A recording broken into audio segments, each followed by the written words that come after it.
नमस्कार प्यारे बच्चों, आज हम पढ़ने और समझने वाले हैं हिंदी की 9th क्लास की कार्य पत्रिका नंबर 6 को। और आज दिनांक है 16 जुलाई 2021। और पिछली वर्कशीटों की तरह ही आज भी हम एक अपठित गद्यांश है उसको पढ़ने वाले हैं और समझने वाले हैं और नॉलेज लेने वाले हैं कि एकता में कितनी बड़ी शक्ति होती है। तो आइए हम इसे पढ़ते हैं। लोगों को ये कहते सुना जाता है, क्या कहते सुना जाता है कि एक और एक दो होते हैं। बिल्कुल एक और एक दो होते हैं, लेकिन एक मुहावरा है कि एक और एक 11 होते हैं। इसका अभिप्राय है कि एकता में शक्ति होती है। क्या होती है? एकता में शक्ति होती है। जब दो व्यक्ति एक साथ मिलकर प्रयास करते हैं तो उनकी शक्ति कई गुनी हो जाती है, बहुत ज़्यादा बढ़ जाती है और किसी भी काम को वो आसान बना लेते हैं। मनुष्य एक सामाजिक प्राणी है, बिल्कुल सामाजिक प्राणी है। समाज अलग अलग इकाइयों का एक समूहबद्ध रूप है, मतलब अलग अलग प्रकार से समाज जुड़ा होता है और उनका एक बहुत अच्छा एक रूप है जिसमें हर इकाई समाज को शक्तिशाली बनाती है। हर इकाई क्या बनाती है? समाज को बहुत शक्तिशाली बनाती है। और व्यष्टि रूप में एक व्यक्ति का कोई महत्व नहीं है। अगर देखा जाए, अब हम अगर अकेले रहें तो एक व्यक्ति का कोई महत्व नहीं रह जाता। कोई भी उसे पीट देता है, कोई भी उसके ऊपर उसकी जमीन के ऊपर अतिक्रमण कर लेता है। परंतु समष्टि रूप में अगर समाज के साथ एक साथ जुड़कर देखा जाए तो वह समाज एक इकाई बन जाता है।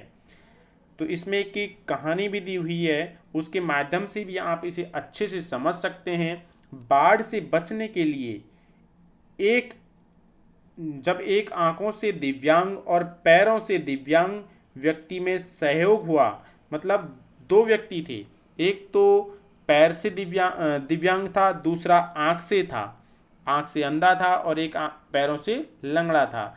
तो आंखों से दिव्यांग को आंखें तथा पैरों से दिव्यांग को टांगे मिल गई। मतलब वो दोनों एक दूसरे से सहयोग करते हैं। जैसे कि एक समुद्र था या नदी थी, उसको पार करते हैं तो जिसके पास टांग थी वो उसने जिनके आंखें नहीं थी, जिनके आंखें थी, उस आंख वाले व्यक्ति के ऊपर विदाउट टांग वाला व्यक्ति है वो उनके ऊपर बैठ जाता है और वो अपनी आंखों से बिना आंखों वाले व्यक्ति को रास्ता बताते हुए चलता है और वो अपनी एक दूसरे की जान बचा लेते हैं।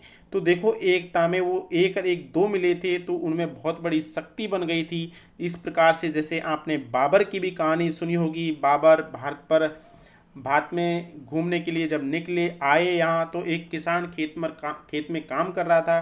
तो उसने पूछा कि भाई तेरे खेत के पास में जो खेत है इसमें तो मतलब पशु चर रहे हैं। तो उसने कहा कि मुझे क्या मतलब है, ये मेरा खेत नहीं है, मुझे मेरे खेत से मतलब है। तो उसने सोच लिया था कि यहाँ इंडिया में एकता नहीं है। इसी प्रकार से अंग्रेज़ों ने भी हमारे ऊपर राज किया। तो आप देखते हैं, अगर वहाँ पर एकता होती और फूट नहीं होती तो आज हमारा देश वही सोने की चिड़िया होता।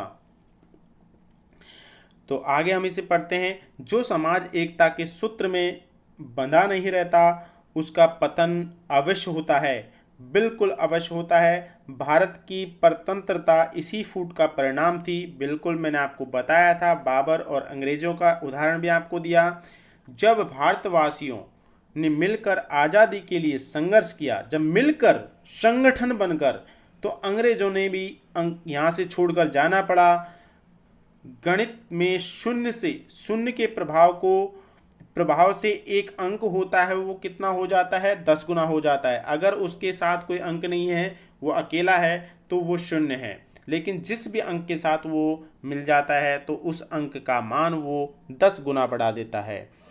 अतः समाज का हर व्यक्ति सामूहिक रूप से समाज की क्या होता है? रीढ़ की हड्डी होता है।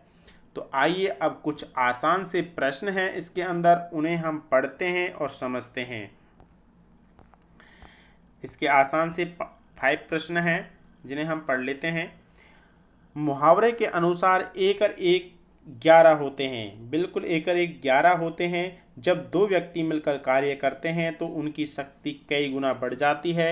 इसलिए कहा जाता है कि एक और एक 11 होते हैं।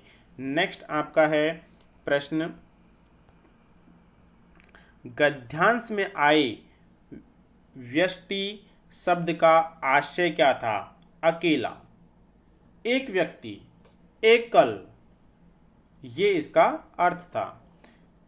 तीसरा प्रश्न है आपका, गणित में शून्य का क्या महत्व है? गणित में शून्य का कोई महत्व नहीं है, लेकिन जिस अंक के साथ वो जुड़ जाता है तो उसका मान वो 10 गुना बढ़ा देता है। कितना बढ़ा देता है? 10 गुना बढ़ा देता है। फोर्थ नंबर क्वेश्चन है, समाज में यदि लोग मिलजुल कर न रहें तो उसका क्या परिणाम हो सकता है? समाज में अगर लोग मिलजुल कर नहीं रहते हैं तो उस समाज का पतन निश्चित हो जाता है। नेक्स्ट प्रश्न है आपका फिफ्थ और लास्ट प्रश्न है ये इस वर्कशीट का, 1 और 1 11 इस मुहावरे का वाक्य में प्रयोग कीजिए। अगर हम मिलकर किसी भी बाधा का मुकाबला करें, किसी भी बाधा का सामना कर सकते हैं, तो ऐसी कोई बाधा नहीं है जिसको मतलब पूरा नहीं किया जाता है, क्योंकि 1 और 1 क्या होता है? 11 होते हैं। तो बच्चों, ये आसान सी वर्कशीट आपको बहुत अच्छे से समझ में आ गई होगी। मैं आशा करता हूँ कि अगर ये आपको समझ में आई है तो आप इस चैनल को लाइक करें, शेयर करें, सब्सक्राइब करें, अपने दोस्तों के साथ शेयर कर दें इसे। धन्यवाद। Have a nice day.